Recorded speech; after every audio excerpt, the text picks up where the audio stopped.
आजकल हम देख रहे हैं कि यूनिफॉर्म सिविल कोड के नाम पर ऐसे लोगों को भड़काने का काम हो रहा है। आप मुझे बताइए, एक घर में परिवार के एक सदस्य के लिए एक कानून हो, परिवार के दूसरे सदस्य के लिए दूसरा कानून हो, तो क्या वो घर चल पाएगा? क्या कभी भी चल पाएगा क्या? फिर ऐसी दोहरी व्यवस्था से देश कैसे चल पाएगा? हमें याद रखना है कि भारत के संविधान में भी नागरिकों के समान अधिकार की बात कही गई है। कॉमन मैन को समझने के लिए what is uniform civil code? देखिए, यूनिफॉर्म सिविल कोड का कोई एक खाका किसी के पास नहीं है। जो यूनिफॉर्म सिविल कोड की बात करते हैं, उनके पास भी यूनिफॉर्म सिविल कोड कैसे रहना चाहिए, वो यूनिफॉर्म सिविल कोड क्या है, आज किसी के पास इसका जवाब नहीं है। ये एक पॉलिटिकल इशू लेके चल रहे हैं और मुसलमान इसके ख़िलाफ़ हैं। तो सिर्फ मुसलमान इसके यूनिफॉर्म सिविल कोड के ख़िलाफ़ हैं तो इसको लागू किया जाए, यही एक मंशा है। यूनिफॉर्म सिविल कोड का कहीं भी इतने बरसों से जो बात हो रही है, कॉन्स्टिट्यूशन कोई एक खाका जैसा कि एक ड्राफ्ट कोड रहता है, वो किसी के पास नहीं है। तो हम कोई ये नहीं कह सकते कि ये यूनिफॉर्म सिविल होना चाहिए और ये यूनिफॉर्म सिविल होना चाहिए। हाँ, हालांकि 22nd लॉ कमीशन को कहा गया था कि एग्जामिन करे कि क्या मुल्क में यूनिफॉर्म सिविल कोड लाया जा सकता है क्या। तो लॉ कमीशन ने पूरे मुल्क में हर मज़हब के लोगों को, अकाबिरों को, लॉ एक्सपर्ट्स को कंसल्ट करके ये नतीजे पर पहुँचे हैं कि यहाँ इस मुल्क में यूनिफॉर्म सिविल कोड की ज़रूरत नहीं है और उसको लागू नहीं किया जा सकता। तो ये एक कॉन्स्टिट्यूशनल बॉडी जो लॉ कमीशन होती है, वो उसका ओपिनियन है।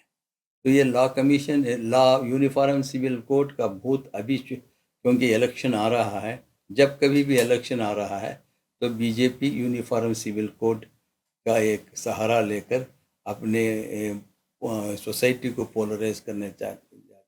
अगर आज मोदी से भी पूछे यूनिफॉर्म सिविल कोड क्या है तो वो खुद नहीं बोल सकते। Sir, my next question is if in case uniform civil code implement हुआ या नहीं हुआ, वो sir what could be the advantage and disadvantages?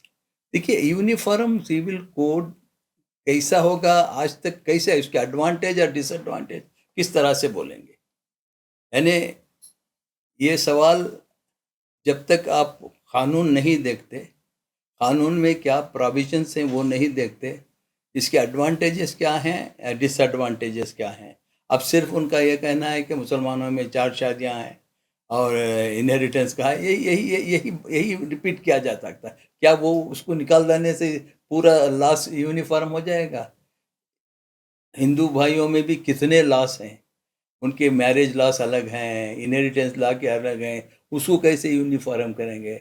हमारे पास ट्राइबल्स हैं, उनके पास सिविल लॉ है, उनके सिविल लॉस हैं, यूनिफॉर्म सिविल लॉस, उसको कैसे आप यकसान सिविल लॉ करेंगे? क्या वो अपने जो लॉस हैं, अपने अपने मजहबी लॉस हैं, क्या उनको छोड़ने तैयार हो जाएंगे? ट्राइबल्स हैं, हिंदूज हैं, जॉइंट फैमिली सिस्टम है और को पार्सनरी सिस्टम है हिंदू लॉ में, क्या ये सब ऑटोमेटिक चले जाएंगे? ये नहीं हो सकता। So you mean to say it's nothing but BJP's agenda? It is BJP agenda. मैं आपके इत्तला के लिए ये कहूँगा कि गुरु गोरवालकर जो आरएसएस के संचालक थे, सरसंचालक, उन्होंने कहा है कि today that the present day Indian politician lack original thinking on the problem of Indian society. Citing the example of politicians' effort to solve the problem without thinking, he referred to the question of uniform civil code for all the country and said that such a uniformity was not necessary in itself. Indian culture permits diversity in unity.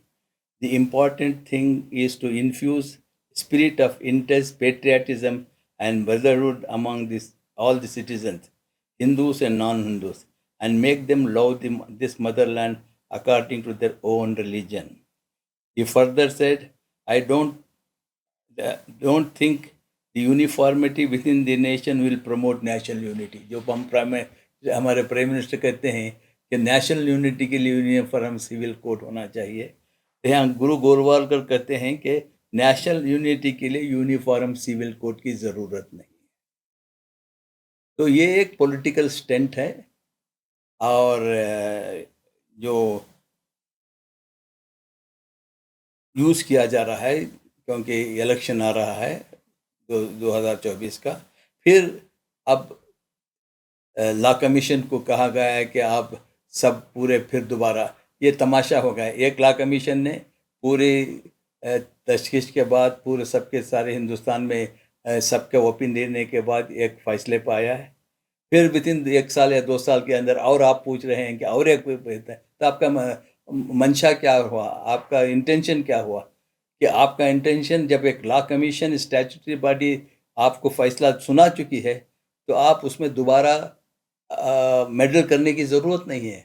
जैसा कि supreme court एक opinion दे चुकी है, तो उसके बाद तो आप सुप्रीम कोर्ट के ओपिनियन को फिर नहीं ये सही नहीं और एक नहीं, यहाँ वो गुंजाइश नहीं है। लॉ कमीशन अपना फ़ैसला सुना चुका है। अब हर फैसले को लॉ कमीशन के मान लेते हैं, तो ये फैसला क्यों नहीं मानते आप?